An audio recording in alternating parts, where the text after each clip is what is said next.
لا شريك له ونشهد أن سيدنا مولانا محمدا عبده ورسوله بالهدى ودين الحق أرسله صلى الله تعالى عليه وبارك وسلم. أما بعد فأعوذ بالله من الشيطان الرجيم. بسم الله الرحمن خوف عليهم ولا هم يحزنون. آمنت بالله صدق الله مولانا العظيم وبلغنا رسوله النبي الأمين الكريم ونحن على ذلك لمن الشاهدين والشاكرين والحمد لله رب العالمين. بوقار علماء ملت اسلامیہ حاضرین بزم، آئیے ہم اور آپ سب احباب سب سے پہلے انتہائی عقیدت و محبت کے ساتھ اپنی اور ساری کائنات کے مرکز عقیدت دار حرم نوبہار شفاعت حضور رحمت للعالمین طٰہٰ و یاسین مراد المشتاقین شمس العارفین سید السالکین مکی سردار مدینے کے تاجدار نائب پروردگار احمد مختار جناب محمد رسول اللہ ارواحنا فدا صلی اللہ علیہ وسلم کی بارگاہ عقیدت و احترام میں نذرانہ درود پیش کرنے کی سعادت حاصل کریں. بلا نواز سے درود شریف پڑھ لیں. اللہم صلی علی سیدنا مولانا محمد معدن الجود والکرم منبع العلم والحلم والکمالہ وبارک وسلم صلو علیہ صلاۃ و سلام علیک یا رسول اللہ صلاۃ و سلام علیک یا حبیب اللہ صلی اللہ تعالی علیہ وسلم. آج کا یہ عظیم و شان جلسہ جو سیدنا حضور غوث العظم محبوب سبحانی قطب ربانی نور اللہ مرقدہ کی بارگاہ ناز سے ریلیٹڈ ہے، جس میں ہم اور آپ سب شرکت کی سعادتیں حاصل کر رہے ہیں. اللہ پاک ہماری اور آپ کی شرکت کو اپنی بارگاہ میں قبول فرمائے. اس بستی میں پہلی بار حضرت علامہ مفتی شاہ القادری صاحب قبلہ خلیفہ حضور تاج الشریعہ پیر طریقت رہبر شریعت حضرت العلامہ الحاج شاہ مفتی شاہ القادری صاحب قبلہ کی وساطت سے میں آپ تک پہنچا اور آپ تمام احباب سے ملاقات کا شرف حاصل ہوا.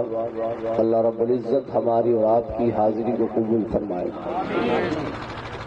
آپ کے علاقے کی بڑی عظیم اور قداور شخصیات اسٹیج پر جلوہ افروز ہیں. ارباب علم و دانش تشریف فرما ہے، ارباب فلسفہ تشریف فرما ہے، ارباب علم و منطق تشریف فرما ہے، ارباب علم و جفر تشریف فرما ہے، ارباب علم و فکر تشریف فرما ہے. بڑی قداور شخصیات ہیں. آپ کے علاقے کی پہلی بار میری حاضری ہوئی اور سب سے ملاقات ہوگی ماشاءاللہ. حضرت مولانا قاری غلام نبی صاحب قبلہ جو خلیفہ حضرت علامہ مفتی شاہ القادری صاحب ہیں، اور ہمارے جاوید بھائی جنہوں نے بہت اچھے انداز میں پڑھا، آتے ہوئے راستے میں ان سے کچھ کلام ہوا. اب ملاقات ہوگی. اب میں چاہتا تو یہ تھا کہ اپنے تمام رفقائے ہم سفر اور رفقاء تبلیغ کے نام کے تعارف کے حوالے سے اپنی بات کا آغاز کرتا، لیکن یہ خاصا مشکل کام ہے. اس لیے میں بڑے ادب سے تمام کے حضور ایک شعر پیش کرتا ہوں. شکار ماہ کے تذکیر آفتاب کروں، شکار ماہ کے تذکیر آفتاب کروں، کسے میں ترک کروں، کس کا انتخاب کروں. تو پہلی بار آپ لوگوں سے ملاقات ہے. یقیناً آپ لوگوں کا سپورٹ رہے گا، اور جب آپ کا سپورٹ ہوگا تو انشاءاللہ تعالیٰ آپ لوگوں کا بھی سپورٹ رہے گا. اس لیے کہ میں یہ جو جلسہ آپ دیکھ رہے ہیں ماشاءاللہ یقیناً بہت عظیم جلسہ ہے، لیکن چونکہ میری تقریر یونیورسٹیز اور کالجز کا میں خطیب ہوں اور اس حوالے سے میں لیکچر دیتا ہوں، تو میں اس اسٹینڈرڈ کے حوالے سے تو آپ سے خطاب نہیں کر سکتا، کیونکہ آپ کی ذوق سماعت اور قوت برداشت اتنی نہیں ہے کہ اسے قادری صاحب کی بڑی محبتیں ہیں، اور ان کا ہمارا ایک ایسا تعلق ہے کہ مائیں الگ ہیں لیکن رشتہ ایک ہی جیسا ہے. ہماری اتنی محبت ہے آپس کی. ان کی والدہ کا وصال ہوا، یقیناً ایسا لگا جیسے ہماری والدہ کا وصال ہوا ہے. اللہ ان کے درجات میں بلندی عطا فرمائے. اسی اسی لیے میں بڑی مناسبت کے ساتھ میں آپ تک پہنچا ہوں، ورنہ کہاں یہ گاؤں، اور مجھے تو پتہ بھی نہیں تھا. میں نے تو یہ آٹومیٹک راستے اس طرح کے جو سفر کیا پہلی مرتبہ دیکھے، اور ایسا لگ رہا تھا جیسے صراط مستقیم پہ سفر ہو رہا ہے. تو یقیناً میں پل صراط تو کہہ نہیں سکتا، اس لیے صراط مستقیم کہہ دیا ہے. تو سفر ہوا ہے، اللہ پاک اس کو بھی قبول فرمائے. علامہ نے فرمایا، میں نے عرض کی حضرت ایسے ایسے معاملہ ہوا ہے، تو حضرت نے فرمایا کہ افریقہ جانے کے بعد کم سے کم یہ پہاڑی کا گھوم تو یاد رہے گا.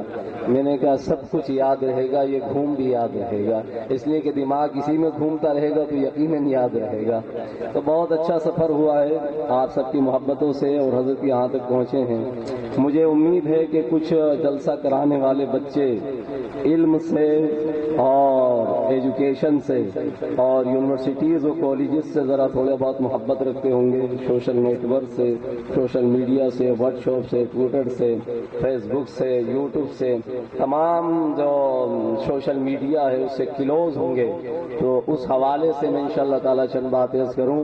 This stage is a very responsible the great شخصیات سٹنگ ہیئر. بہت عظیم اور قداور لوگ ہیں ماشاءاللہ، اچھے لوگ ہیں.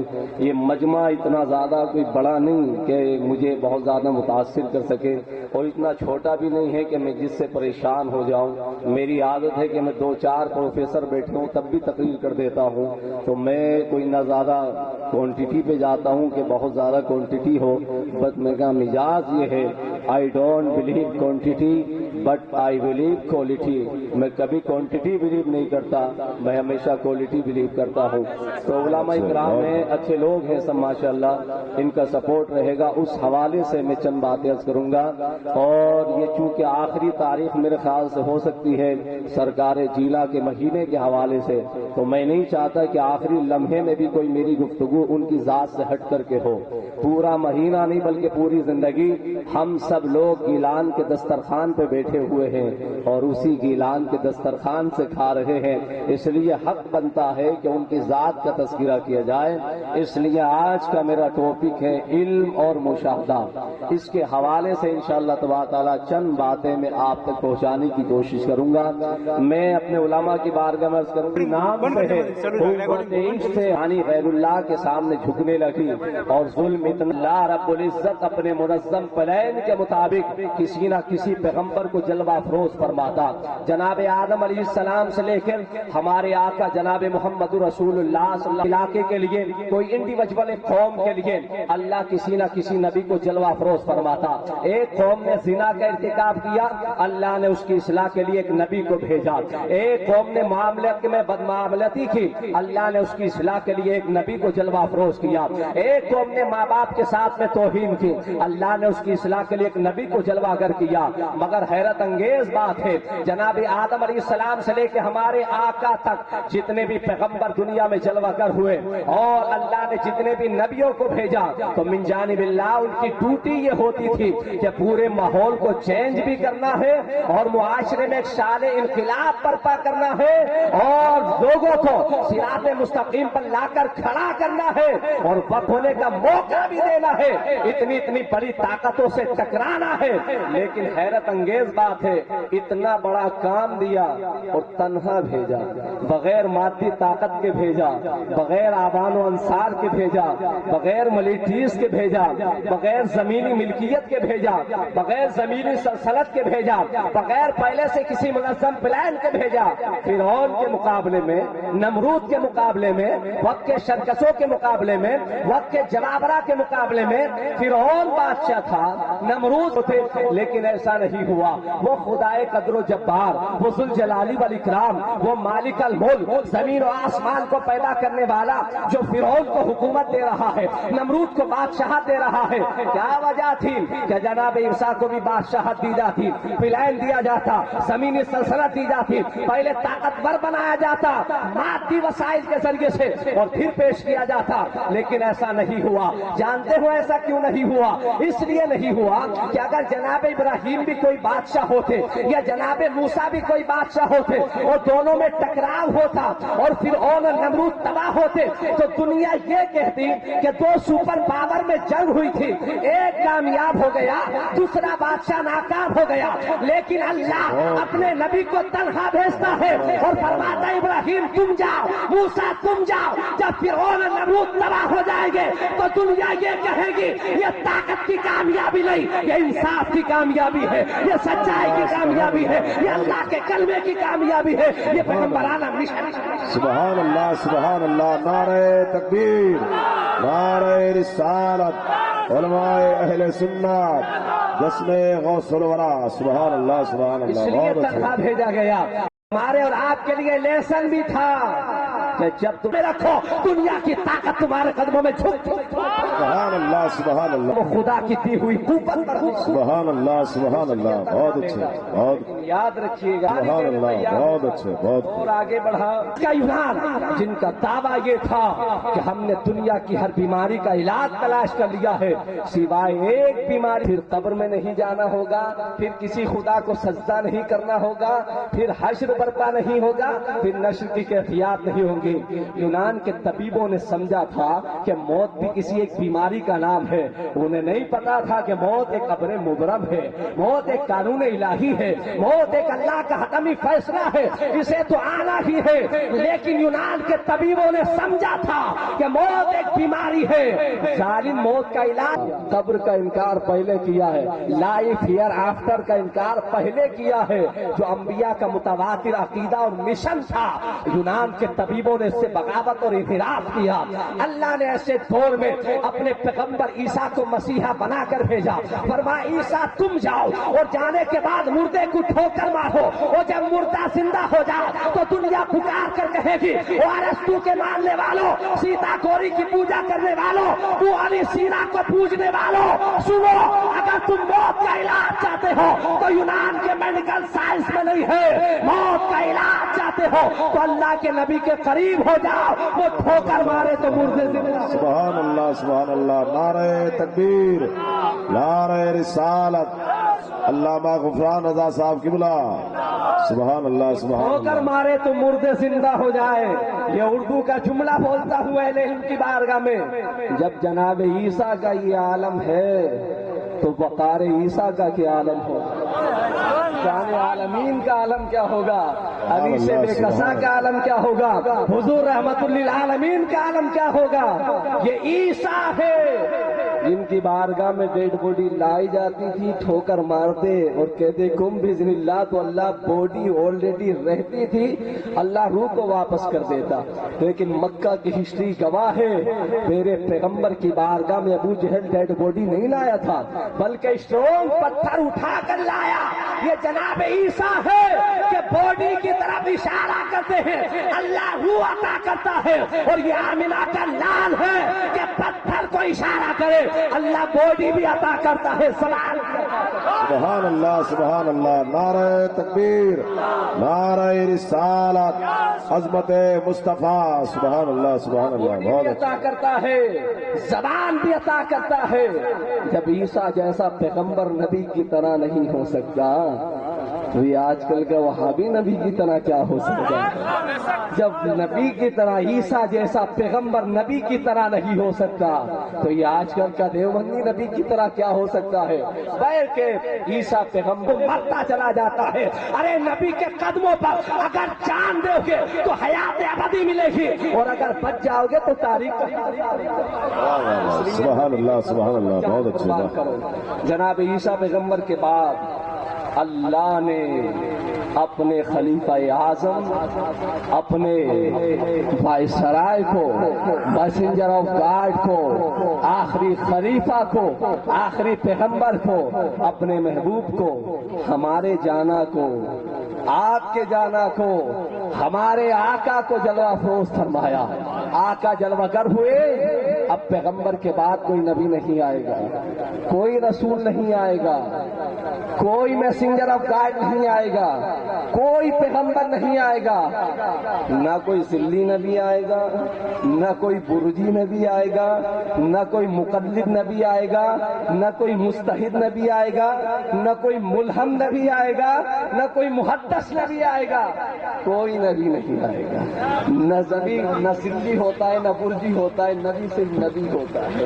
یہ ساری اصطلاحات اور یہ ساری ٹرمیں صرف ایک جھوٹے دجال کو نبی بنانے کے لیے وضع کی گئی، ورنہ نبی صرف نبی ہوتا ہے۔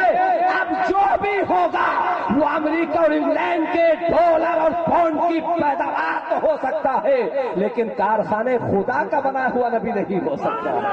وہ آخری بہت اچھے، بہت اچھے، واہ، وہ آخری پیغمبر ہے، وہ آخری رسول ہے۔ قرآن کہتا ہے ما کان محمد ابا احد من رجالکم ولکن رسول اللہ و خاتم النبیین۔ اے لوگو، محمد عربی تم مردوں میں کسی مرد کے باپ نہیں ہے، یہ آخری نبی سبحان اللہ، سبحان کے اللہ۔ باپ نہیں ہے۔ یہ آیت مدح مقام مصطفیٰ میں نازل ہوئی ہے، یہ آیت مدح مقام مصطفیٰ میں نازل ہوئی ہے، یعنی تم مردوں میں کسی مرد کے باپ نہیں۔ باپ سے بیٹے کا جھگڑا ہو جائے تو باپ بائیکاٹ کر دیتا ہے، یہ باپ نہیں ہے، تمہارے آقا ہے جو دنیا میں بھی تمہارے ساتھ، قیامت میں بھی سبحان اللہ، سبحان اللہ۔ تمہارے ساتھ ہے اور قیامت کے دن بھی تمہارے ساتھ ہوں گے۔ اب کوئی نبی نہیں آئے گا، کوئی رسول نہیں آئے گا، وہ آخری پیغمبر ہے، وہ آخری رسول ہے۔ تو جب انہیں بھیجا گیا تو ایک زمانے کے لیے نہیں، ایک علاقے کے لیے نہیں، ایک قوم کے لیے نہیں، ایک انڈیویجول صرف اونلی عرب والوں کے لیے نہیں، مکہ والوں کے لیے نہیں، مدینہ والوں کے لیے نہیں، بلکہ انہیں ساری کائنات کا نبی بنا کر بھیجا گیا ہے، ساری کائنات کا پیغمبر۔ اور یہ میں مبالغے کی بنیاد پر نہیں کہہ رہا، بلکہ قرآن اور حدیث کی روشنی میں بول رہا ہوں۔ قرآن بولتا ہے جب عیسیٰ پیغمبر اپنی قوم سے خطاب کرتے ہیں تو کہتے ہیں یا بنی اسرائیل، او بنی اسرائیل، لیکن جب ساری کائنات کا نبی بولتا ہے تو کہتا قل یا ایھا الناس انی رسول اللہ الیکم جمیعا، اے میرے حبیب آپ فرما دیجئے کہ میں سارے انسانوں کے لیے نبی بنا کر بھیجا گیا، وما ارسلناک الا رحمۃ للعالمین، اے محبوب ہم نے آپ کو سارے جہانوں کے لیے رحمت بنا کر بھیجا۔ سبحان اللہ، سبحان اللہ۔ اور حدیث مصطفیٰ اس سے آگے بڑھ کے بولتی ہے، حدیث کہتی ہے ارسلت الی الخلق کافہ، میں ساری خلقت کی طرف رسول بنا کر بھیجا گیا ہوں۔ سبحان اللہ، سبحان اللہ۔ الخلق، یہ علماء بیٹھے ان سے پوچھیے الخلق کا مفہوم کس کو کہتے ہیں؟ ما سوائے اللہ جو کچھ ہے وہ الخلق میں شامل ہے۔ اگر الخلق میں الف لام کلمہ حصر کا مانا جائے تو ساری کائنات شامل ہو جاتی ہے، لیکن کافہ کی تاکید یہ بتاتی ہے کہ کائنات کا کوئی ذرہ رسول پاک کی نبوت اور رسالت سے خالی نہیں ہے، کائنات کے ذرے ذرے پر حکمرانی ہے سرور کائنات کی، اس لیے کائنات کا ذرہ ذرہ ان کے صدقے میں پیدا کیا گیا ہے، اس لیے کائنات کا ذرہ ذرہ انہیں جانتا بھی ہے، انہیں پہچانتا بھی ہے۔ سبحان اللہ، سبحان اللہ۔ نعرہ تکبیر، نعرہ رسالت، علماء اہل سنت، جشن غوث الورا، سبحان اللہ۔ وہ گزرتے ہیں تو درخت جھک کر کے سلام کرتے ہیں، وہ چلتے ہیں تو پتھر اپنا سینہ چاک کر دیتے ہیں، وہ گزرتے ہیں تو پتھروں سے سلام کی آواز آتی ہے، اور فرت محبت سے فرماتے ہیں یہ وحد پہاڑ ہے، اس سے ہم محبت کرتے ہیں، یہ ہم سے محبت کرتا ہے۔ اس لیے کائنات کا ذرہ ذرہ انہیں جانتا بھی ہے، پہچانتا بھی ہے۔ اس لیے اعلیٰ حضرت فرماتے ہیں زمین و زمان تمہارے لیے، مکین و مکان تمہارے لیے، چنین و چناس تمہارے لیے، آقا بنے تو جہاں تمہارے لیے، پہن میں زبا تمہارے لیے، بدن میں ہے جات تمہارے لیے، آقا ہم آئے یہاں تمہارے لیے، اٹھے بھی وہاں تمہارے لیے، سبحان اللہ، سما وہ سبحان چلے اللہ۔ کہ باغ تلے، وہ پھول کھلے کہ دل ہو بھلے، لیبا کے تلے ثنا میں کھلے، رضا کی زبان تمہارے لیے۔ سبحان اللہ، سبحان اللہ۔ تو میرے آقا علیہ السلام کو جب بھیجا تو ساری کائنات کے لیے نبی بنا کر بھیجا ہے۔ اور ہولی پروفٹ صلی اللہ علیہ وسلم انٹائر یونیورسل نبی، میرے آقا ساری کائنات کے نبی ہے، وہ یونیورسل پروفٹ ہے، وہ ساری کائنات کے پیغمبر ہے۔ کیسے میرے آقا ساری کائنات کے پیغمبر ہیں؟ کیسے وہ یونیورسل پروفٹ ہیں؟ کیسے وہ ساری کائنات کے رسول ہیں؟ اس لیے میرے آقا اسلام کے پیغمبر ہیں، اسلام کے رسول ہیں، اسلام کے نبی ہیں۔ ان الدین عند اللہ الاسلام، بے شک اللہ کے نزدیک سب سے سچا مذہب اگر ہے تو وہ دین اسلام ہے۔ میرے آقا دین اسلام کے نبی ہے، دین اسلام کے رسول ہیں، دین اسلام کے پیغمبر ہے۔ اسلام کے معنی کیا ہے؟ ڈیفینیشن آف اسلام کیا ہے؟ اسلام کی تعریف کیا ہے؟ تو اسلام کی تعریف یہ ہے کہ جو چیز اطاعت کرے، فرما برداری کرے، آرڈر کو مانے، سر کو جھکا دے، اسے مسلم کہا جاتا ہے۔ جو چیز اطاعت کرے اسے مسلم کہا جاتا ہے۔ اب میں آپ سے پوچھنا چاہتا ہوں، یہ زمین اللہ کی اطاعت کر رہی کہ نہیں کر رہی ہے؟ یہ آسمان اللہ کی اطاعت کر رہا کہ نہیں کر رہا ہے؟ یہ ستاروں کی انجمن اللہ کی اطاعت کر رہی کہ نہیں کر رہی ہے؟ یہ سیارگان کا نظام اللہ کی اطاعت کر رہا کہ نہیں کر رہا ہے؟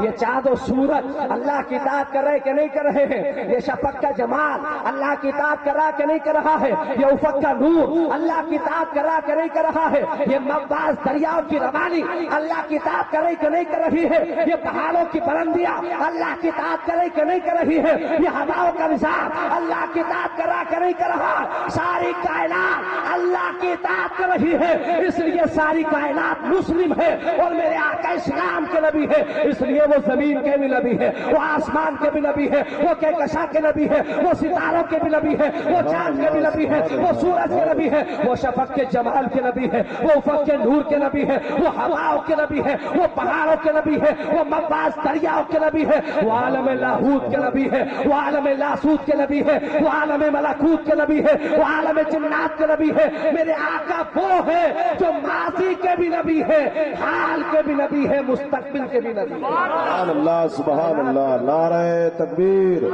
نعرہ رسالت، علماء اہل سنت، علامہ غفران رضا صاحب قبلہ، سبحان اللہ، سبحان اللہ۔ ساری کائنات کے نبی ہے، وہ ساری کائنات کے پروفٹ ہیں، اس لیے جب انہیں بھیجا تو گنے چنے معجزات دے کر نہیں بلکہ سراپا معجزہ بنا کر بھیجا۔ وہ چلے تو معجزہ، وہ اٹھے تو معجزہ، وہ بیٹھے تو معجزہ، وہ مسکرا دے تو معجزہ، وہ زلفیں سمیٹے تو معجزہ، وہ رخ بددعا سامنے کر دے تو معجزہ۔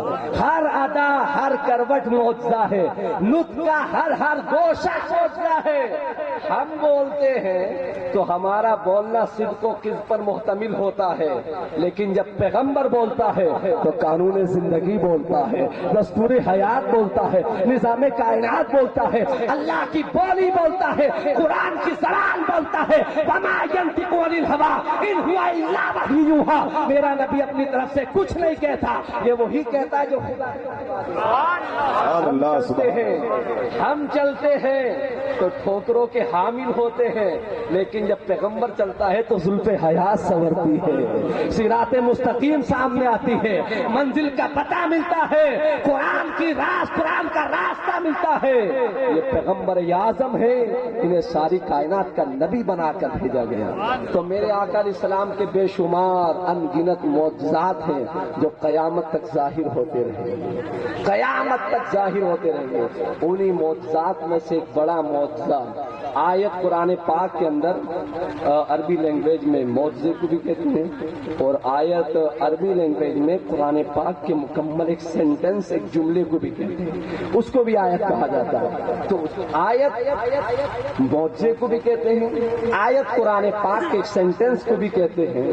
تو معجزہ توانائی بھی دیتا ہے، معجزہ ایمان کو طاقت دیتا ہے، معاشرے میں انقلاب برپا کرتا ہے، اسی طرح سے قرآن پاک معاشرے میں انقلاب بھی برپا کرتا ہے، ایمان کو توانائی بھی دیتا ہے اور ایمان کو زندگی بھی عطا کرتا ہے۔ تو میرے آقا کے بے شمار انگنت معجزات ہیں، ان میں سب سے بڑا معجزہ قرآن پاک ہے۔ قرآن پاک ایک ایسا معجزہ ہے جس کو ہم نے بڑے غلیظ غلاف میں لپیٹ کر گھر کی اونچی الماری میں رکھا ہے کہ زندگی کا ہاتھ وہاں تک نہ پہنچنے پائے۔ یہ قرآن پاک سے دوری ہماری ہے۔ وہ قوم جس کے پیغمبر کو قرآن جیسی کتاب ملی، وہ قوم جس کے پیغمبر پر اقرا جیسی وحی نازل ہوئی، وہ قوم جس کے پیغمبر پر قرآن کی 6666 آیتوں کا نزول ہوا ہے، آج اس قوم کی پیغمبر اقرا کے مفہوم کو نہیں سمجھتی ہے۔ آج اس قوم کی پیغمبر کے پاس، اس نبی کی قوم کے پاس علم نہیں ہے، ایجوکیشن نہیں ہے، تعلیم نہیں ہے، ایجوکیٹڈ اس کی قوم کے بچے نہیں ہے۔ آج کیا وجہ ہے کہ تمہارے پاس نہ علم ہے نہ علم کی بے پناہ دولت ہے؟ تمہارے نبی کے پاس اگر سب سے پہلے قرآن میں آیت نازل ہوئی ہے اور اللہ نے اپنے بندوں کے لیے کوئی پیغام بھیجا ہے تو وہ روزے کا نہیں، وہ نماز کا نہیں، وہ زکات کا نہیں، وہ صدقے کا نہیں، وہ خیرات کا نہیں، بلکہ سب سے پہلی اگر رب نے کوئی بات کہی ہے نبی سے بندوں کے لیے تو فرمایا اقرا، ریڈ، پڑھیے پڑھیے پڑھیے۔ یہ کس لیے تھا؟ یہ اس لیے تھا میرے پیغمبر تیری امت میں نہ تو مردوں میں کوئی مرد جاہل ہو نہ عورتوں میں کوئی عورت جاہل۔ اس لیے ہم نے قرآن پاک کے مفہوم کو نہیں سمجھا۔ کتنے، کیا نام ہے اس گاؤں کا؟ کوشیلا۔ کتنے لوگ ہیں جو ایجوکیٹڈ ہیں، کتنے لوگ ہیں جو کوالیفائڈ ہیں، کتنے لوگ ہیں جن کے پاس ڈگریاں ہیں، کتنے بچے ہیں نوجوان، کتنے بچے ہیں جن بچوں نے بہت اچھی ڈگریاں حاصل کی ہو، ایم ٹیک کیا ہو، بی ٹیک کیا ہو، ایم اے کیا ہو، ایم فل کیا ہو، ایف اے کیا ہو، ایم بی بی ایس کیا ہو، بی ایم ایس کیا ہو، یا انجینئر کی ڈگری حاصل کی ہو، ڈپلوما حاصل کیا ہو۔ کتنے بچے ہیں آپ کی بستی میں جنہوں نے قرآن اپنے سینے میں محفوظ کیا ہو؟ کتنے بچے ہیں جنہوں نے قرآن کو محفوظ کر کے حافظ قرآن بنے؟ کتنے بچے ہیں جنہوں نے حدیث کا علم لیا ہو؟ کتنے بچے ہیں جنہوں نے جو ہے علم فقہ حاصل کیا ہو؟ کتنے بچے ہیں جنہوں نے دنیاوی اور دینی تعلیم حاصل کی ہو؟ قرآن سے دوری ہماری ہے، قرآن سے اتنی بے دوری ہماری۔ اس قوم کے پاس علم نہیں، اس قوم کے پاس قلم نہیں جس پیغمبر پر قرآن کی آیت نازل ہوتی ہے تو رب فرماتا نور والقلم وما یسطرون، جو رب قسم کھاتا ہے قلم کی۔ آج اس نبی کے ماننے والوں کے پاس قلم نہیں ہے، ان کے پاس کتاب نہیں ہے۔ آج میری قوم کا حال یہ ہے کہ ہم اندھے بھی ہیں، ہم بہرے بھی ہیں۔ زمانہ جیسا بولتا ہے بہرے بن کر کے سنتے ہیں، زمانہ جیسا لکھتا ہے اندھے بن کر اسے پڑھ لیتے ہیں۔ ہمارے پاس علم ہے تو آج ہمارے پاس علم کی بے پناہ دولتیں ہیں۔ کیا وجہ ہے؟ کیا اسٹینڈرڈ ہے تمہارا؟ کیا معیار ہے تمہارا؟ کیا ہے تمہارے پاس سرمایہ جو تم نے اپنے بچوں کو دیا ہے کوشیلا کی زمین پر؟ کیا ہے تمہارے پاس علم کے تعلق سے سرمایہ؟ وہ نبی جس کے پاس قرآن جیسی کتاب نازل ہو۔ تم نے قرآن کو صرف سمجھا کیا ہے؟ قرآن کو کیا سمجھا؟ تم نے سمجھا ہے کہ باپ کا انتقال ہوا، مولانا کو بلاؤ قرآن پڑھے سال ثواب ہو جائے، ختم۔ تم نے سمجھا مکان نیا بنایا، مولانا کو بلاؤ قرآن پڑھایا، بات ختم۔ تم نے سمجھا رمضان میں تراویح کے لیے حافظ صاحب کو بلاؤ 15,000 20,000 کا نذرانہ دو، سن لو، بات ختم۔ تم نے صرف قرآن پاک کو ان 3 کاموں کے لیے استعمال کیا ہے۔ مر جائے تو ایصال ثواب کے لیے، گھر یا دکان نیا بنایا تو برکت کے لیے، رمضان شریف میں سننے کے لیے تم نے قرآن کو سمجھا ہے۔ حالانکہ قرآن پاک صرف اور صرف ایصال ثواب کی کتاب نہیں ہے، صرف اور صرف برکت کی کتاب نہیں ہے۔ قرآن پاک صرف اور صرف سماعت کی کتاب نہیں ہے، بلکہ دنیا کے جتنے سبجیکٹ ہیں، دنیا کے جتنے علوم ہیں آج کے ترقی یافتہ دور میں وہ قیامت تک پیدا ہونے والے ہیں، ہر چیز کا علم اللہ نے قرآن۔ اگر تم دیکھنا چاہو تو سائنس کی کتاب کا نام بھی قرآن ہے، بایولوجی کی کتاب کا نام بھی قرآن ہے، کیمسٹری کی کتاب کا نام بھی قرآن ہے، اسٹو فزکس کی کتاب کا نام بھی قرآن ہے، الجبرا کے علم کا نام بھی قرآن ہے، استدادیات کا نام بھی قرآن ہے، حساب کے علم کا نام قرآن ہے، علم جفر کے علم کتاب کا نام قرآن ہے، علم فقہ کی کتاب کا نام قرآن ہے، علم فلسفہ کی کتاب کا نام قرآن ہے، علم طب کی کتاب کا نام قرآن ہے۔ یہ قرآن ہے جس کے اندر ہر چیز کا علم موجود ہے۔ اگر تم سائنس حاصل کرنا چاہو تو قرآن پڑھو، اگر بایولوجی حاصل کرنا چاہو تو قرآن پڑھو، اگر کیمسٹری حاصل کرنا چاہو تو قرآن پڑھو، اسٹو فزکس حاصل کرنا چاہو تو قرآن پڑھو، انٹرنیٹ کا علم حاصل کرنا چاہو تو قرآن پڑھو، موبائل فون کا علم حاصل کرنا چاہو تو قرآن پڑھو، ٹیکنالوجی کا علم حاصل کرنا چاہو تو قرآن پڑھو، سورج کی شعاع کو گرفتار کرنا چاہو تو قرآن پڑھو، چاند پہ کمندر ڈالنا چاہو تو قرآن پڑھو، ستاروں کو گننا چاہو تو قرآن پڑھو، زمین کے ذخیروں کو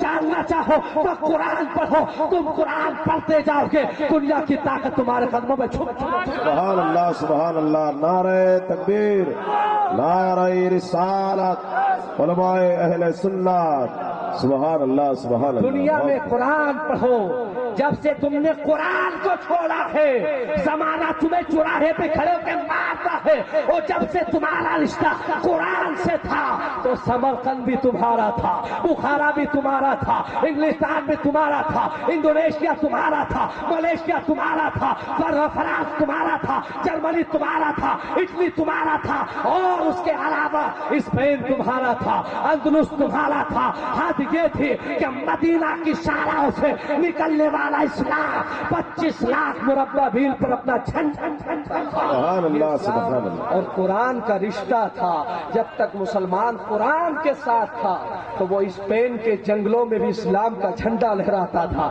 اور جب سے ہم نے قرآن کو چھوڑا ہے ہم پرسنل اپنی اسلام ہی کر پاتے ہیں۔ یہ حال ہماری قوم کا ہے۔ ہم نے قرآن کو یہی سمجھا ہے نا، بس یہی سمجھ لیا بات ختم ہو گئی، بلکہ قرآن کے حقیقی معنی یہ ہے کہ قرآن کنورسیشن ہے، ڈائیلاگ ہے بٹوین المائٹی اللہ۔ قرآن پاک ایک ڈائیلاگ ہے، کنورسیشن ہے اللہ اور بندے کے درمیان۔ کیسی کتاب ہے قرآن؟ یعنی کبھی بندہ اپنے رب سے باتیں کرتا ہے، کبھی رب اپنے بندے سے باتیں کرتا ہے۔ یہ قرآن پاک ہے جس کا نام قرآن ہے۔ کبھی بندہ اپنے رب پر لاڈ و ناز کرتا ہے، کبھی رب اپنے بندے پر ناز۔ خدا کے اگر قریب ہونا چاہو اور خدا سے بات کرنا چاہو تو قرآن پاک کا مطالعہ کرو، قرآن پاک جیسی کتاب کا مطالعہ کرو۔ آج اپنے علماء کی توجہ چاہوں گا، ہمارے مفتی صاحب اتنا قرآن ہماری قوم نہیں پڑھتی ہے جتنا عیسائی اور یہودی قرآن پڑھتے ہیں۔ ہم نہیں پڑھتے اتنا قرآن جتنا وہ لوگ قرآن پڑھتے ہیں۔ اور وہ کیسے قرآن پڑھتے ہیں؟ صرف رسالے ثواب کے لیے قرآن نہیں، بلکہ وہ قرآن ہی کی طاقت اور پاور ہے جس کے ذریعے سورج کی شعاؤں کو گرفتار کر رہے ہیں، چاند پہ کمنڈے ڈال رہے ہیں، ہواؤں میں اڑنے والی سواریاں تیار کر رہے ہیں، پانی پر چلنے والے ہزاروں ٹن اور لاکھوں ٹن سامان لے جانے والے جہاز تیار کرتے ہیں۔ تم پوچھو کہاں سے تیار کیے ہیں؟ تو قرآن پاک ہی کے ذریعے تیار کیے گئے ہیں۔ دنیا نے پہلی کمپنی امریکہ کی ناسا، جس نے چاند پر جانے کی کوشش کی اور کہا کہ چاند پر جایا جائے، راستہ تیار کیا جائے، تو دنیا میں 3 جگہیں ہیں جہاں سے پہلے چاند پر جانے کی کوشش کی۔ تو پہلی مرتبہ جب تک اڑایا گیا تو انسان بیچ میں سے لاپتہ ہو گیا، پتہ نہیں چلا، تعلق ٹوٹ گیا۔ دوسری جگہ سے جب اڑایا گیا تو انسان کا پتہ نہیں چلا کہ وہ کہاں اڑنے والا گیا ہے اور کہاں اس کی منزل ہے، پتہ نہیں چلا۔ بعد میں میٹنگ بیٹھی، سائنسدانوں نے مطالعہ کیا اور بیٹھ کر کہا کہ سائنس نے اپنے گھٹنے ٹیک دیے ہیں، چاند پر جانے کا راستہ نہیں ملتا ہے۔ امریکہ کی زمین ہے، ناسا کمپنی کی سربراہی میں میٹنگ ہوتی ہے، اسی کے اندر ایک انگریز بولتا ہے اگر تم چاند پہ جانا چاہتے ہو تو سائنس کے ذریعے سے نہیں، محمد پر نازل ہونے والے قرآن کے ذریعے سے جایا جا سکتا ہے۔ سبحان اللہ سبحان اللہ، بہت اچھے، بہت وہ کیسے کہ قرآن کا مطالعہ کرو، جس نبی پر وہ قرآن نازل ہوا ہے چاند اس کی بارگاہ میں سلام پیش کرنے آتا ہے، اس کی بارگاہ میں سلام پیش کرنا۔ آج دنیا انہیں سلام کرتی ہے جو چاند پر جاتے ہیں، اور اس نبی پر سلام کرنے کے فتوے لگاتے ہیں جس نے چاند کے 2 ٹکڑے کر دیے ہیں۔ انہیں سلام کیا جاتا ہے جو چاند پر جانے والے ہیں۔ ارے چاند پر جانا کمال نہیں ہے، چاند کو اپنے قدموں میں جھکا دینا یہ کمال ہے۔ دنیا کی سائنس جہاں دم توڑتی ہے وہاں سے قرآن کی سائنس کی شروعات ہوتی ہے۔ بات سمجھ میں آ گئی؟ انگریز نے سمجھا نہیں یہ بات صحیح ہے کہ قرآن ہی کے ذریعے جایا جا سکتا ہے، قرآن ہی کے ذریعے جایا جا سکتا ہے۔ کہا کیسے جایا جا سکتا ہے؟ کہا تم نے نہیں دیکھا جس نبی پر قرآن نازل ہوا ہے وہ نبی رجب کی 27ویں شب کو گیا تھا لامکہ کی سیر کرنے، تو چاند بھی قدموں کے نیچے تھا، سورج بھی قدموں کے نیچے تھا، ستارے بھی قدموں کے نیچے تھے، عرش بھی قدموں کے نیچے تھا، کہکشاں بھی قدموں کے نیچے تھے۔ کہکشاں جلوہ فشاں ہے کہ اسی راستے سے ہونے والا ہے محمد کا گزر۔ آج کی رات مل گئی سارے جہانوں کے خزانوں کی کلی، اپنی معراج کو پوتا ہے بشر آج کی رات وہ گئے ہیں، تو چاند بھی قدموں کے نیچے ہے، سورج بھی قدموں کے نیچے ہے، ستارے بھی قدموں کے نیچے ہے۔ فرمایا وہ نبی جب گیا ہے تو اسی کے جانے کا روٹ تلاش کرو وہ کہاں سے گیا ہے، وہ سبحان اللہ سبحان اللہ۔ سائنس 1400 سال بعد ریسرچ کرتی ہے کہاں سے گیا۔ تو میری ملاقات ہوئی، میں نے دیکھا ایک انگریز سے کہ وہ انگلینڈ فرانس سے سفر کر رہا تھا، انگلینڈ آ رہا تھا مانچسٹر، اور ٹرین کے اندر قرآن پڑھ رہا تھا۔ میں دیکھا آمنے سامنے سیٹ تھی، تو میں نے کہا بھائی کیا کر رہے ہو آپ؟ تو اس نے کہا میں ہولی قرآن، ریڈ آف ہولی قرآن، میں قرآن پاک کو پڑھ رہا ہوں۔ قرآن پاک کو پڑھ رہے ہیں تو قرآن پاک سے آپ کا کیا تعلق ہے، آپ قرآن پاک کو پڑھتے ہو؟ تو اس نے بڑی مسکرا کر کہا مولانا اتنا آپ کی قوم قرآن نہیں پڑھتی ہے جتنا ہماری قوم قرآن پڑھ رہی ہے۔ میں نے کہا کیا پڑھ رہا ہوں؟ کھلا ہوا تھا اس کے پاس میں، تو وہ قرآن کا ریسرچ کر رہا تھا، مطالعہ کر رہا تھا قرآن پاک۔ تو قرآن پاک کا پارہ نمبر 15 نمبر تھا، سورہ بنی اسرائیل، اور بنی اسرائیل وہ پڑھ رہا تھا سبحان الذی اسریٰ بعبدہ لیلا من المسجد الحرام الی المسجد الاقصی الذی بارکنا حولہ لنریہ من آیاتنا انہ هو السمیع العلیم۔ اور میں نے کہا بتاؤ تو صحیح یہ تم کیا پڑھ رہے ہو بصیر؟ اس نے کہا یہ قرآن میں پڑھ رہا ہوں۔ میں نے کہا یہ کیوں پڑھ رہے ہو؟ کہ آج سے کئی سال پہلے ناسا کمپنی نے بھی اسی کو پڑھا تھا۔ ہم نے کہا اس کو کیوں پڑھا؟ اس نے کہا اس لیے پڑھا تھا کہ آج امریکہ سپر پاور بنا ہوا جو بیٹھا ہے، اور اس نے دعویٰ کیا کہ ہمارے سائنٹسٹ ریسرچ کرنے کے بعد چاند تک پہنچے اور انہوں نے دیکھا کہ چاند کے اندر بھی کوئی زمین ہے اوپر، وہ وہاں کی مٹی لے کر کے آئے، تو دنیا کے سائنس کے ذریعے نہیں بلکہ قرآن کی یہی آیت ہے جس نے امریکہ کے سائنسدانوں کو چاند تک پہنچانے کا راستہ دیا۔ اے مسلمان، بہت اچھے، بہت راہوں پر لڑتا ہے اور دنیا تیرا قرآن پڑھ کے چاند پر کمنٹیں ڈال رہی ہے، دنیا کے سائنسداں مٹی لا رہے ہیں۔ حق تو تیرا ہے کہ تو سائنس میں اتنا آگے بڑھ، ٹیکنالوجی میں اتنا آگے بڑھ، تاکہ دنیا تجھے دیکھے تو کہے محمد عربی کا غلام ہے۔ جہاں دنیا کی سائنس ختم ہوتی ہے وہاں محمد عربی کے غلام کے دماغ کی شروعات۔ اے مسلمان کو اپنے آپ کو ایسے بنا، یہ قرآن مجید ہے جو ہر چیز کا جو حل دے رہا ہے، یہ قرآن پاک ہی ہے جو ہر چیز کا۔ آج دنیا تیل نکال رہی ہے زمین کے ذریعے سے، تو کہاں سے نکالا ہے؟ یہ قرآن ہی نے لیسن دیا ہے نا، یہ قرآن ہی نے سبق دیا ہے نا۔ قرآن نے فرمایا جنت ایسی ہوگی جس کے نیچے نہریں رواں ہیں، قرآن ہی نے کہا ہے نا اذا زلزلت الارض زلزالہا واخرجت الارض اثقالہا وقال الانسان ما لها۔ زمین اپنے ذخیرے کھول دے گی، اپنے منہ کھول دے گی، خزانے اوپر آ جائیں گے، انسان حیرت سے دیکھ کر کہے گا یہ کیا ہو گیا ہے؟ آج تیل کا نکلنا، پٹرول کا نکلنا، ڈیزل کا نکلنا، کچے تیل کا نکلنا، سونے کی خانوں کا نکلنا، یہ زمین کے خزانے ہی تو ہیں۔ دنیا قرآن کو پڑھ رہی ہے، زمین کے خزانوں پہ قبضہ کر رہی ہے۔ زمین میری ہے، کتاب بھی میری ہے، لیکن میری قوم اتنی جاہل ہے کہ اپنی ہی کتاب کے ذریعے ذریعے سے اپنی ہی زمین سے دوسروں کو تیل نکلواتی ہے، اسے نکالنے کا شعور تک نہیں ہے۔ نکالنا تو بہت دور کی بات ہے، اسے تیل کے کنویں صاف کرنے کا بھی سلیقہ نہیں ہے۔ امریکہ نے پڑھا ہے، اس نے نکالا ہے اور پورے عرب کا تیل اپنے امریکہ میں جا کر کے جمع کر دیا ہے، بھکاری بنا دیا ہے۔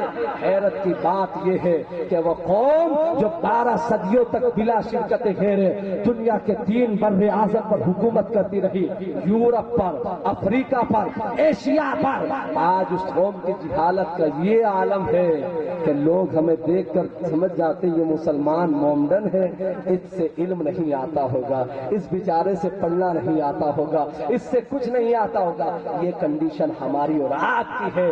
میری ملت کے نوجوانوں، غوث پاک کا ذکر کرنے والوں، تم غوث پاک کا جشن مناتے ہو، مفتی صاحب کی بڑی مدلل تقریر سنی، مگر کبھی یہ سوچا آپ نے کہ وہ اللہ کا ولی کامل جو مادر سات ولی ہے، جس کا نام اتنا پاورفل، اگر کوئی غوث کا وظیفہ بنا لے تو وہ بھی ولی بن جاتا ہے، اتنا بڑا ولی کامل کہ ماں کے پیٹ سے 18 پاروں کا حافظ قرآن پیدا ہو، اتنا بڑا ولی کامل کہ اشارہ کر دے تو ڈوبی ہوئی ناؤ واپس آ جائے، اتنا بڑا ولی کامل کہ اگر بڑی اور جانور پر ہاتھ رکھ دے تو وہ زندہ ہو جائے، اتنا بڑا ولی کامل کہ قبر کو ٹھوکر لگائے تو 100 سال کا مردہ زندہ ہو جائے، اتنا بڑا ولی کامل ہے۔ لیکن اس کے باوجود علم حاصل کرنے کے لیے اپنی زندگی کے 40 سال خرچ کیے ہیں غوث پاک، 40 سال خرچ کیے ہیں۔ غوث اعظم نے علم حاصل کرنے کے لیے 18 سال کی عمر سے بغداد آ گئے تھے اور آنے کے بعد علم حاصل کیا 40 سال تک۔ کبھی تم نے 40 دن بھی حاصل کرنے کی کوشش کی ہے؟ کبھی کوشش کی کہ لاؤ غوث پاک کی محبت میں 18 دن قرآن سیکھ لیں؟ 70 سال کی عمریں ہو جاتی ہیں، 50 سال کی ایج ہو جاتی ہے میرے قوم کے نوجوانوں بوڑھوں کی، لیکن وہ کبھی امام سے یہ کوشش نہیں کرتے کہ سورہ فاتحہ سنو صحیح بھی ہے کہ نہیں ہے، سورہ اخلاص صحیح بھی کہ نہیں ہے، سجدے کرتے رہتے لیکن سجدے کی تسبیح صحیح یاد نہیں ہے۔ یاد رکھو تم لاکھ نماز پڑھو لیکن اگر قرآن پاک تمہیں صحیح قواعد و ضوابط کے ساتھ نہیں آتا ہے تو ایسی نماز کا رب کو کوئی ضرورت نہیں ہے، کوئی فائدہ بھی نہیں ہے، نہ دنیا میں کوئی فائدہ نہ آخرت میں کوئی فائدہ۔ فائدہ اسی نماز کا ہے جس میں قرآن پاک صحیح پڑھا جائے۔ ارے بڑے شین کی جگہ کا چھوٹا سین ہو جائے تو نماز نہیں ہوتی ہے، یہ علماء بیٹھے ہوئے ہیں۔ اگر تا کی جگہ توا نکل جائے تو نماز غائب ختم ہو جاتی ہے، نماز نہیں ہوتی، اس لیے کہ تا کے معنی الگ ہے، وا کے معنی الگ ہے، سین کے معنی الگ ہے، شین کے معنی الگ ہے۔ اس لیے ضرورت اس بات کی ہے کہ تم زیادہ بھی حاصل نہ کر سکو، زیادہ ڈگری نہ لے سکو، زیادہ آگے نہ بڑھ سکو تو کم سے کم یار اپنے بچوں کو اتنا تو پڑھا دو، اتنا تو خدا کے واسطے پڑھا دو، غوث اعظم کا واسطہ اتنا تو اپنی اولاد کو پڑھا دو کہ جب تم مرو، تمہارا انتقال ہو، 4 لوگ تمہیں کاندھے پر سوار کر کے قبرستان لے جائیں اور تمہیں مٹی کے سپرد کر دیا جائے اور لوگ مٹی ڈالے تو کم سے کم اپنے بیٹے یا بیٹی کو اتنا تو علم دے دو کہ باپ جب قبر کے اندر اترے تو بیٹا باہر کھڑے ہو کر کہہ سکے مولا میرے باپ کی بخشش فرما دے۔ اللہ کی عزت کی قسم اگر کسی کا بیٹا اپنے باپ یا ماں کے حق میں دعا کرے تو ہاتھ نیچے بعد میں آتے ہیں، اللہ پہلے قبر میں بخشش فرما دے۔ سبحان اللہ سبحان اللہ، نعرہ تکبیر، نعرہ رسالت، علماء اہل سنت، جشن غوث اعظم۔ مولانا کا دعا کرنا الگ ہے، امام کا دعا کرنا الگ ہے، مفتی صاحب کا دعا کرنا الگ ہے، پیر کا دعا کرنا الگ ہے، لیکن کسی کا بیٹا یا بیٹی ماں باپ کے حق میں دعا کرتے تو اس میں کوئی پردہ نہیں ہوتا ہے، وہ باب اجابت کو ٹکراتی ہے اور اللہ اس کی دعا کو قبول کروا لیتا ہے۔ یار اتنا تو تم کر ہی سکتے ہو، اپنی اولاد کو اتنا تو بڑھا دو تاکہ تمہاری نماز جنازہ پڑھا سکے، تمہارے لیے سال ثواب کر سکے، تمہارے لیے ہاتھ اٹھا سکے، میری قوم کے پاس تو اتنا بھی نہیں ہے۔ آج افسوس تو یہی ہے، وہ معزز تھے زمانے میں مسلمان ہو کر، ہم خاص ہوئے تاریخ قرآن ہو کر۔ اے مسلمان اپنی داستان دے اور اپنی زندگی کو سنوار، اس لیے کہ تجھے تیرے پیغمبر جیسا نبی ملا ہے، اور تجھے دین اسلام جیسا مذہب ملا ہے، اور تجھے پڑھنے کے لیے قرآن جیسی کتاب ہے۔ اس لیے تجھے تو ایسا ہونا چاہیے کہ دنیا تجھ سے سبق حاصل کرے۔ دنیا نے کیا ہے، آج ہم نے قرآن کو چھوڑا تو دنیا ہمیں جوتے مار رہی ہے، تو القا علیہ السلام کو قرآن جیسی کتاب دی گئی۔ اب نبی کے بعد کوئی نبی، آخری بات سننے ختم کر دے، ختم کرنے تکلیف ہو، زور سے بولیے سبحان اللہ۔ تو اللہ نے اپنے نبی کے بعد، اب ہمارے نبی کے بعد کوئی نبی نہیں آئے گا، کوئی رسول نہیں آئے گا، کوئی کتاب بھی نہیں آئے گی، آخری نبی۔ تو اب کیا یہ امت نہیں بھٹکے گی؟ کیا اب پیغمبرانہ مشن کی ضرورت نہیں ہے؟ کیا اب اس قوم کو تبلیغ کی ضرورت نہیں ہے؟ کیا یہ جب بھٹکے تو اسے صراط مستقیم پر لانے کے لیے گائیڈ ان کی ضرورت نہیں ہے؟ یقیناً تو اب نبی تو نہیں آئے گا، پیغمبر تو نہیں آئے گا، رسول تو نہیں آئے گا، تو اب اس قوم کی اصلاح کون کرے گا؟ تو اللہ نے فرمایا محبوب میں نے تبلیغ کی اور لوگوں کی تبلیغ اور ہدایت کے لیے میں نے یہ ذمہ داری تیری امت کے کاندھے پر ڈالی، اور تیری امت میں سے دو طبقوں کا انتخاب کیا ہے، ایک کا نام علماء ہے، دوسرے کا نام اولیاء اللہ۔ ایک کا نام علماء، دوسرے کا نام اولیاء اللہ ہے۔ کیوں ایسا علماء اور اولیاء اللہ کی چنا؟ اس لیے کہ انبیاء اکرام کو اللہ نے صرف معجزات نہیں دیے بلکہ کتاب بھی عطا کی، کتابیں بھی دی۔ جناب موسیٰ کو اللہ نے معجزات بھی دیے، کتاب بھی عطا فرمائی۔ جناب عیسیٰ کو اللہ نے معجزات بھی دیے، کتاب بھی عطا فرمائی۔ جناب داؤد کو اللہ نے معجزات بھی دیے، کتاب بھی عطا فرمائی۔ ہمارے آقا کو پراپا معجزہ بھی بنایا، کتاب بھی عطا فرمائی قرآن جیسی۔ کیوں ایسا؟ دلیل نبوت کے لیے ایک ہی چیز کافی تھی، یا تو وہ معجزات ہی دے دیتا یا وہ کتاب دے دیتا، لیکن نہیں، اس نے کتاب بھی دی ہے، معجزات بھی دی ہے۔ ایسا کیوں کیا ہے کہ کتابیں بھی دی اور معجزات بھی عطا کیے؟ اس لیے ایسا کہ ہر زمانے میں دو طرح کے لوگ ہوتے ہیں، ایک طبقہ وہ ہوتا ہے جو دیکھنا چاہتا ہے، نظروں کی تسکین چاہتا ہے، اور ایک طبقہ وہ ہوتا ہے جو پڑھنا چاہتا ہے، حاصل کرنا چاہتا ہے، جاننا چاہتا ہے۔ تو لوگ دیکھنا چاہتے تھے ان کے لیے کتاب دی گئی، اور جو لوگ پڑھنا چاہتے تھے ان کے لیے کتاب، اور جو لوگ دیکھنا چاہتے تھے ان کے لیے معجزات عطا کیے گئے۔ اس لیے دو طبقے چنے، ایک کا نام علماء، دوسرے کا نام اولیاء اللہ ہے۔ جو پڑھنا چاہے وہ عالم کی بارگاہ میں جائے، اور جو دیکھنا چاہے وہ غریب نواز کی بارگاہ میں جائے۔ جو دیکھنا چاہے وہ اللہ کے ولی کی بارگاہ میں جائے۔ اور یاد رکھیے گا، علم جہاں دم توڑ دیتا ہے، علم جہاں تھک جاتا ہے، علم کی تمام توانائیاں جہاں ختم ہوتی ہے، وہاں سے اللہ کے ولی کی طاقت کی شروعات ہوتی ہے۔ وہاں ولی کی قوت مشاہدہ، اس کی ولایت کام آتی ہے، اس کی کرامتیں کام۔ دنیا میں بڑے بڑے انقلابات، دنیا میں بڑے بڑے فتوحات، دنیا کے پردے پر بڑے بڑے انقلاب جو آئے ہیں، وہ توانائی اور طاقت کی بنیاد پر نہیں بلکہ اللہ کے ولیوں کی نگاہ کرامت کی بنیاد پر آئے ہیں۔ میں نے عرض کیا تھا کہ جہاں علم تھک کر بیٹھتا ہے وہاں ولی کی قوت مشاہدہ سہارا دیتی ہے۔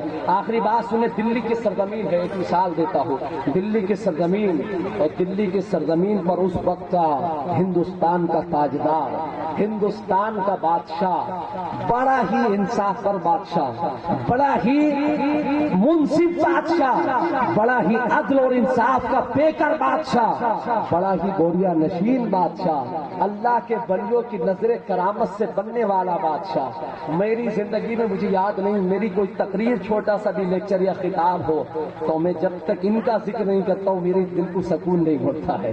مجھے محبت ایسی ہے، دلچسپی ایسی ہے کہ آج میرے یہاں جو سیلیبس بچوں کو اسکولوں میں پڑھایا جاتا ہے، وہاں پر ایک بادشاہ ہندوستان کا گزرا ہے جو ہمارے یہاں کی بدقسمتی سے کچھ لوگوں کو بڑا کھٹکتا ہے اور دل میں اس کا نام آتے ہی بڑی تکلیف ہوتی ہے. اس عدل و انصاف کے بادشاہ کا نام اورنگزیب عالمگیر ہے. اورنگزیب عالمگیر ہے. یہ ایسا بادشاہ تھا، یہ ایسا انصاف پر بادشاہ تھا کہ جو 5 سال کے لیے ووٹوں پر خرید کر نہیں آیا تھا، کرسی بدلنے والا بادشاہ نہیں تھا، بلکہ 54 سال تک جس نے تبت کی وادی سے لے کر افغانستان کی سرحدوں تک 54 سال تک ہندوستان کے تختے پر حکومت کی ہے. وہ عظیم بادشاہ ہمارے یہاں کورس میں سلیبس میں پڑھایا جاتا ہے تو بہت بھاری اکرامر کے حوالے سے دلی کے مارکیٹ میں بیچا جاتا تھا. اس سے جو پیسہ ملتا تھا اس سے اپنا خرچہ چلاتے تھے، کبھی کوئی پیسہ نہیں لیا ہے. بے داغ بادشاہ ہے اورنگزیب عالمگیر، انصاف پر بادشاہ عالمگیر، جس کی کبھی تہجد کی نماز قضا نہ ہوئی، اس کا نام ہے عالمگیر. یہ عالمگیر ہے اورنگزیب عالمگیر رحمت اللہ علیہ. رمضان شریف کا مہینہ ہے، دلی کی جامع مسجد ہے اور دلی کی جامع مسجد میں بادشاہ وقت تراویح پڑھا رہے، قرآن پڑھ رہے ہیں. بہت اچھے انداز میں، بڑے اچھے حافظ تھے اورنگزیب عالمگیر. قرآن پڑھ رہے ہیں، پڑھتے پڑھتے تراویح میں کسی نے بیچ میں سے لقمہ دیا، آپ نے ایکسپٹ نہیں کیا، پھر لقمہ دیا، پھر ایکسپٹ نہیں کیا، پھر دیا، پھر آپ نے قبول نہیں کیا. نماز کمپلیٹ ہوئی. جب نماز کمپلیٹ ہوئی تو بادشاہ اپنے جاہو جلال کے ساتھ دلی کے ممبر پر کھڑا ہوا اور کھڑا ہونے کے بعد اپنی پروقار آواز میں پکارتا، کون ہے جس نے مجھے لقمہ دیا ہے؟ میں غلطی پر نہیں ہوں. اتنا جملہ کہا تو پوری مسجد میں سناٹا تھا. دلی کی جامع مسجد میں دیکھا تو بیچ میں سے صف میں سے ایک پھٹے پرانے کپڑے پہننے والا، بوریا نشین، ایک فقیر بے نوا، بال بکھرے ہوئے کھڑا ہو. اور کھڑا ہونے کے بعد فرما، میں جب بادشاہ کی نظر فقیر کے چہرے پر پڑی تو بادشاہ کانپنے لگا، بادشاہ تھرتھرانے لگا. جب بادشاہ کھڑا ہوا تھا تو بولا تھا اپنی شاہی زبان میں، کون ہے؟ اور جب فقیر کا چہرہ دیکھا تو ناز بندگی اس تیور میں بولتی ہے، حضور آپ ہیں. یہ سب اردو کے ماہرین بیٹھے ہوئے، اس لیے میں یہ اردو کا جملہ بول دیا ہے تاکہ یہ آپ مزہ لے سکیں کہ جب بادشاہ کھڑا ہوا تو پروقار جلال میں بولتا تھا، کون ہے؟ اور جب فقیر بے نوا کو دیکھا تو غلامانہ زندگی بول رہی، حضور آپ ہیں؟ فرما، ہاں میں ہوں. دیکھا بادشاہت بھی کانپتی ہے فقیروں کو دیکھ کر کے. اس لیے فقیروں کے لباس میں پیمن تو ہوتے ہیں، دھبے نہیں ہوتے. پیمن تو ہوتے ہیں، دھبے نہیں ہوتے ہیں. دامان توکل کی یہ خوبی ہے کہ اس میں پیمن تو ہو سکتے ہیں، دامان توکل کی یہ خوبی ہے کہ اس میں پیمن تو ہو سکتے ہیں، دھبے نہیں ہوتے. پھٹا پرانا لباس، بال بکھرے ہوئے. اب دیکھا تو بادشاہ کانپ رہا تھا، حضور آپ ہیں؟ کام میں ہوں. تو اب وہ فیصلہ کیسے ہوگا؟ یہ کون تھے؟ یہ اورنگزیب عالمگیر کے استاد تھے، حضرت محب اللہ شاہ الہ آبادی رحمت اللہ علیہ. اور میں ہوں. تو آیا ہاتھ باندھ کر، حضور فیصلہ کیسے؟ فرمایا قرآن منگا. قرآن منگائے گئے دلی کی زمین پہ. اس زمانے میں 9 نسخے قرآن کے ملے، ہاتھ سے لکھتے تھے. 9 نسخے ملے، اس میں سے 5 اورنگزیب عالمگیر کی تائید کر رہے تھے، یہ صحیح پڑھ رہے ہیں، اور 4 محب اللہ شاہ الہ آبادی کی تائید کر رہے تھے، یہ صحیح پڑھ رہے ہیں. اس میں سے جب 5 دیکھا زیادہ اورنگزیب کے ساتھ میں تھے، اس نے ہاتھ جوڑ کر اس کی، حضور زیادہ میرے ساتھ میں تھی، آپ کے کاتبوں سے غلطی ہو گئی ہے، پلیز اس کی اصلاح کروا دے. اتنا جملہ کہا تو فقیر کو جلال آ گیا، چہرے پر ہاتھ پھیرا، فرمایا اورنگزیب تم یہ دیکھ کر قرآن پڑھتے ہو، فقیر وہ دیکھ کر قرآن پڑھتا ہے. دیکھنا چاہتے ہو؟ ہاتھ پھیرا تو قدموں میں گر کر اورنگزیب کہتا تھا، حضور لوہے محفوظ پر وہی لکھا ہے جو آپ. سبحان اللہ، سبحان اللہ، بہت اچھے. واہ. علم تھک کر بیٹھ جاتا ہے، وہاں ولی کی قوت مشاہدہ سہارا دیتی ہے.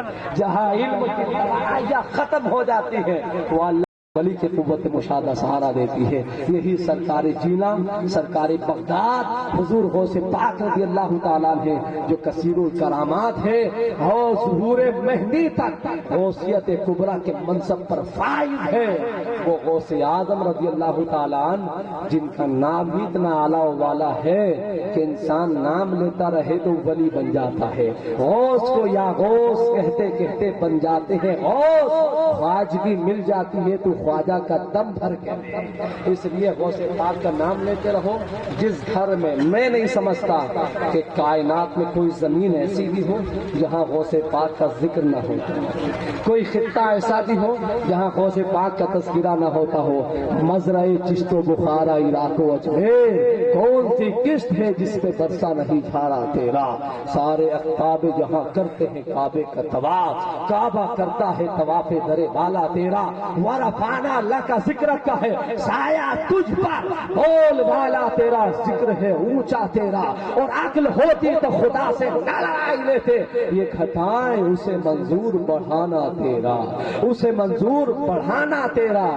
یہ ہے غوث پاک. تو گھٹائے سے کسی کے نہ گھٹا ہے نہ گھٹے گا جب بڑھائے تجھے اللہ تعالیٰ تیرا. 40 سال تک علم حاصل کیا، اس کے بعد دنیا میں تقسیم کیا. تو آج جتنے بھی محدثین مفسرین اور جتنے بھی سلاسل کے بزرگان دین ہیں سب نے فیض حاصل کیا ہے غوث پاک کی بارگاہ سے. جہاں علم گھٹتا ہے وہاں ولی کی قوت مشاہدہ سہارا دیتی ہے. علم ہاتھ جوڑ کر کھڑا ہو جاتا ہے، اللہ کے ولی کی کرامت کی شروعات ہوتی ہے. غوث پاک تقریر فرمانے 70,000 کا مجمع ہے. صاحب بہجت الاسرار نے لکھا ہے، صاحب قلائد الظواہر نے لکھا ہے، علامہ امام نفی الشافعی رحمۃ اللہ علیہ نے لکھا ہے. فرماتے غوث پاک کا معاملہ یہ تھا کہ آپ تقریر فرمائے 70,000 کا مجمع ہے.